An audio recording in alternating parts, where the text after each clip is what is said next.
Mr. McDonald. Lots of people have said they're the only person in the private sector. You too have been in the private sector before you began your nonprofit work.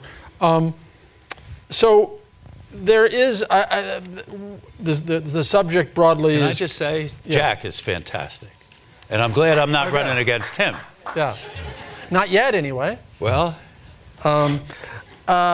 Well, he committed very forthrightly to saying there needs to be this specific commitment to a budget line for arts education, music classes, art classes, dance, theater, the rest of it in schools.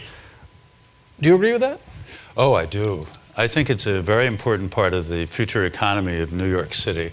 Obviously, we have tourism as one of the growing businesses for our future, and the arts and the culture of New York City is important for people all over the world to come here. I myself am an artist. There were two stories in the New York Times last week. One about my house and buying it from John Catsimatidis on East 84th Street in 1989.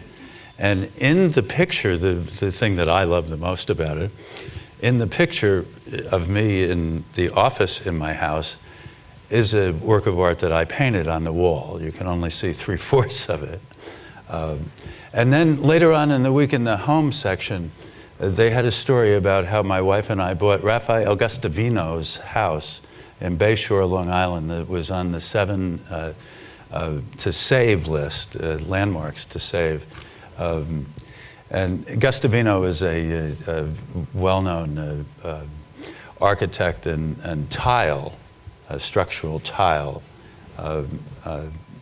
And he built this house for himself and his family in Bayshore. And it was empty for 5 years and was going to be destroyed. And it is magnificent, and we saved it. So I have an interest in arts and historical preservation, both by being a painter myself and also by recognizing Gustavino's great house. Well, congratulations on owning fantastic real estate in Long Island and the Upper East Side. But read the article. I will. Under the Bloomberg administration, among other things, in terms of education, is this great growth in charter schools. Yes. Doubled in the last 4 years, probably doubled in the 4 years before that. It's now 5% of New York City children going to 160 odd charter schools. Is that a worthwhile experiment? And at this point, it's sort of beyond an experiment. Should that doubling continue? I was going to say it definitely is beyond a experiment, and I think that we ought to learn. After all, the charter schools are New York City public schools, and I think that we ought to learn the valuable lessons for all of our schools that we're learning in the charter schools and in the advanced New York City public schools. It's not like we don't have creativity going on in our school system in other places other than charters. I think that, and you didn't ask this, but I'm going to say it, I think that the next mayor has a great opportunity to be able to burst this bubble of animosity between the teachers' union and the mayor. I think I liken it to 12 years ago when Michael Bloomberg was elected mayor. There was great racial tension in our city. Any of us that lived here then know that, and because the previous mayor wouldn't meet with people of color. So you can understand how they felt excluded. And as soon as Mayor Bloomberg was elected, he did meet with people of color, and he had an inclusive administration. And that just almost overnight took the pressure of racism out of our city. And I believe that we can do that with the relationship between the mayor and the teachers union. Well, actually, there is a pressure right now of racism in the city. Well, there is now. The schools. I was using that as an example of that time. I mean, we're all smart enough to understand what I was saying, right? Mm-hmm. That I was talking about 12 years ago. I understand. Okay. Right. No, I mean, you know, we have to be careful in these campaigns because they will take things out of context, and then somebody will say tomorrow, "Oh, McDonald said there wasn't any racial tension in New York. But, you know, I'm the only man, or the only person rather, that talks about the mass incarceration of African American men in America, and how that's devastated African American families, and how our shelter system and the Doe Fund's shelters are filling up with young men 18, 19, 20, 21 years old who aren't educated, who can't work, and who have criminal records. And if you want to burst that bubble of racism that we feel today, let's get jobs and educate the young men of color in our city. And we won't have to worry about the police tactics. There won't be any, because we will be safe.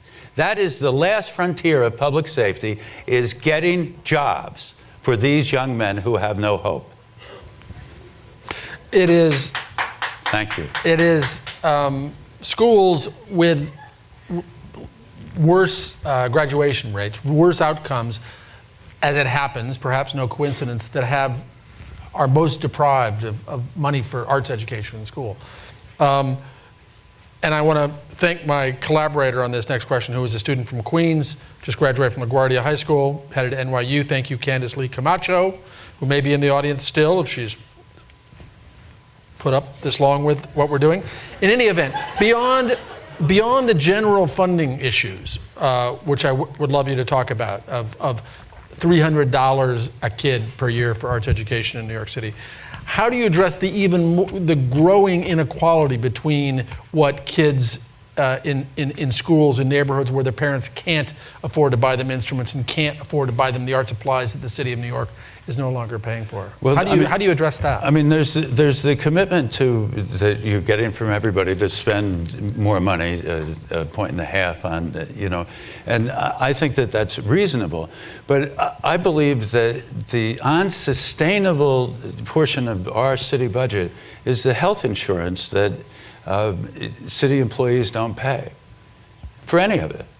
So I'm proposing that they pay 20%, which, well, nobody, you know, in the private sector, we all pay for a portion of our health insurance. The federal government pays for it, the state government pays for it, and you know what? Michigan paid for it too, Detroit. And now look at the shape that Detroit is in. Every New York City employee has a salary, and then 70% of that salary is fringe. Now that's unsustainable. We can't do that any longer. But if we get, we're all in this together, then we'll have money to be able to do this. And that's the problem. It is unsustainable, ladies and gentlemen, our city budget, the way that it's going. And the uncontrollable costs for the city are the pension plans, because that's the state legislature. And you know what they do. The state legislature is like a slow motion crime wave. So you can imagine what these pension plans are all full up. You know, the last 3 years that somebody works, overtime, and all of that wonderful stuff. There's not much that the mayor can do about that. But there is something that we can do about the health insurance. And we can reform the health insurance and make it better for the city employees at the same time while they recognize that we're all in this together. You mentioned that the arts are really important to the city's economy, tourism, jobs, etc. Well, how would you pay to support those institutions? Well, you're not going to take that out of the health fund, the city. Well, sure. I mean, I heard an idea. How much money can you get out of the startups? Well, you can get $1.6 billion, actually. You can get a lot of money. I mean, so, but I heard before talking about startups and those kinds of things. I started a not-for-profit myself. I went to Grand Central Terminal after a woman died of starvation in the richest country and in the richest city in the center of it. And, you know, I said to the people laying there, if you want to work, you know, I'll provide an opportunity and we'll put together an organization. And that's all I had, ladies and gentlemen. I didn't have a penny. I didn't have a penny. I lived in a 6x9 SRO room 2 blocks away from where I live now on East 81st Street. And I went to Grand Central Terminal for 700 nights in a row, feeding people. And I listened to what they said. I didn't know why people were homeless when I went there. But I listened. I heard what they said. They appreciated the sandwich, but they wanted a room and a job to pay for it. A room and a job to pay for it. I became convinced that they wanted to work And I put together a program for them to work, and now we do $50 million a year. We've done $750 million in revenue since we started. We clean 150 miles of New York City streets and sidewalks every day, and we provide an opportunity for people to climb that economic ladder, upward mobility. All folks who didn't have a chance before, who have prison records and who are African Americans, so they're born behind the 8 ball in this country. Well, nicely said. Well, it's not nice to say. It isn't, but we have to start saying it. Because if we want a safe city, if we want a productive city, if we want a city where we recognize, look, you go to Central Park on a Sunday afternoon and there's people from all over the world, 220, 230 different countries, all getting along. We can have that if we just take this final piece and we educate and we provide economic opportunity for these folks. They deserve it, and it's time that we as a city recognized it. And in terms of educating them, is it your view, as it has been so many of the candidates this evening, that we are focused and have been focused too strictly and narrowly on the results of standardized tests? Oh, I think that teachers ought to be involved in developing the curriculum. I think that we ought to have somebody with educational experience as the head of the Department of Education. So I would move to the Common Core and not focus on the test so much. First of all, I don't think that there are people, some children really don't test well. I mean, my grandson, so I have 4 children and 3 grandchildren. My 4 children, 2 of them went to New York City Public Schools, and my 2 grandsons go to New York City Public Schools. So I have some experience with it. But I'm sure he appreciates you not embarrassing by saying exactly how badly he does on tests. Didn't do well. Just one more thing. The current mayor believes that the government should give less money, philanthropists should give more money.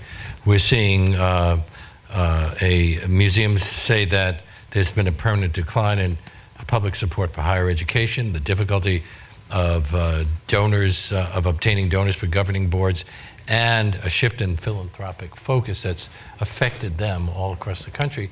Well, if we're going to rely on philanthropists, and philanthropists are not going to give money to the arts, they're giving less and less to the symphony orchestras and the museums, excuse me, giving more to other kinds of causes if they're giving money at all. So where does the money come from? Well, I think that we should take it the 6-to-1 matching funds that somebody who's tweeting things that a few years ago wouldn't be allowed in a museum. That's Wiener is getting matching funds, so he's getting your money to do his rehabilitation or whatever you want to call this that he's doing. No, seriously, he's getting matching. Who's Wiener? I'm sorry. Yeah. Only wish. Then maybe we could talk about the issues.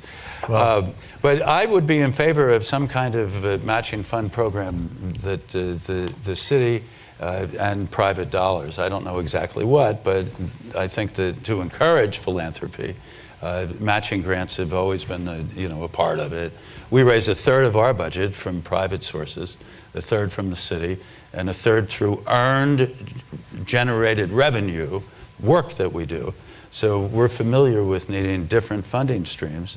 And I think that it would behoove the city to get involved with some kind of a cultural matching or multiplier of private money to encourage all of these wealthy people who live here, right?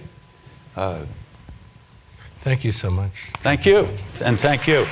So let me do this, please. I know that there are probably 3 Republicans here.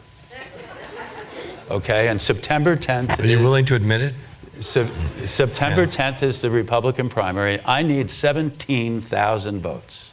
Okay, 17,000 votes. So if you have a friend that's a Republican, if you know anybody, because I'm conservative with your money and liberal with your rights. So thank you. Please. Thank you. Thank you very much.